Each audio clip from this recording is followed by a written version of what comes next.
For Yield, joining us right now from Capitol Hill is Representative Jeff Hensarling. He's the chairman of the Financial Services Committee. Thank you for joining us this morning. No, thanks for having me. I imagine you're gonna grill them on this issue, but the question that I would like to ask you is, when you think about the volatility that you're, I suspect, arguing is a result of the Fed policy, is how much of that is a systemic issue to you, and how much should the government be involved in that? Well, I think there's a lot of issues that help create some instability potentially in our financial markets. And I think we know it's that we have all investors who are reaching for yield. We know that there are potential asset bubbles within our economy. And what we would hope is that FSOC would recognize that the Federal Reserve probably needs to start looking at a more predictable rules-based policy, and that we can't sustain the interest rate policy that we have now. In many respects, a number of learned economists would argue that it was this artificially low interest rate environment that was one of the but-for causes of the housing crisis in the first place. And so we have this FSOC that at least will identify some of the potential instability within the financial markets. They just won't go to the source, and a lot of the source is federal policy. For example, the Volcker Rule, leading to all types of illiquidity in our fixed income, our corporate bond market. So when the FSOC is given the direction to identify emerging threats to financial stability and to make recommendations, unless they will source it, you can't do anything about it. It's like the old Pogo cartoon. We've met the enemy and they are us. I understand looking at rules like the Volcker Rule, but I also wonder about politicizing things like the Federal Reserve in terms of how it approaches interest rates. And so are you looking more at some, when you talk about rules-based issues, is that what you're talking about, or do you actually want there to be a rules-based approach to interest rates? Well, in the last Congress, the Financial Services Committee passed legislation that would simply make the Federal Reserve less opaque. My reading of economic history, and that of many economists, is that when we have a more predictable rules-based policy that the market understands, the market knows, that's associated with periods of greater economic growth.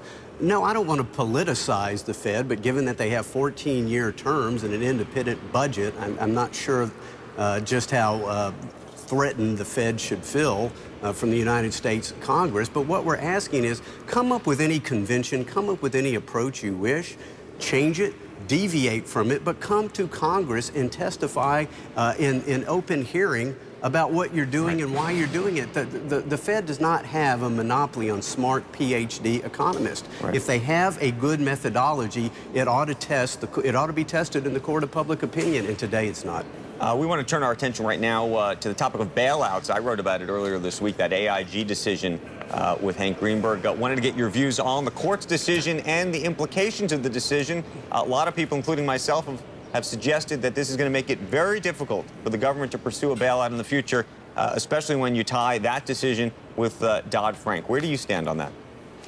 Well, Andrew, one, I'm not a real lawyer. I'm a reform lawyer. I haven't read the court opinion, but I will say this. I do believe that it is that we are dangerously close to really eroding one of our foundational principles, and that is the rule of law. We should not have governance by a chief executive who has a pen and a telephone but doesn't seem to have a copy of the Constitution. So the rule of law should count. So again, I haven't read the opinion, but even in an emergency situation, we have to be governed by the rule of law. Again, it's a foundational principle, one of the sources of our freedom and our economic prosperity. Sounds like you would support Hank Greenberg, who's effectively suing the government and taxpayers.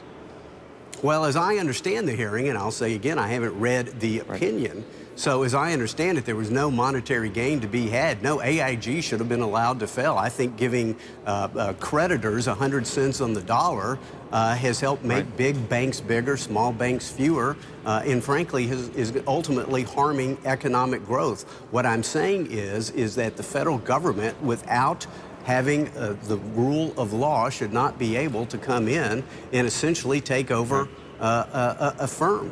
And so if that needs to be done, we have to follow the rule of law, and we're losing the rule of law to the discretion of regulators. Right.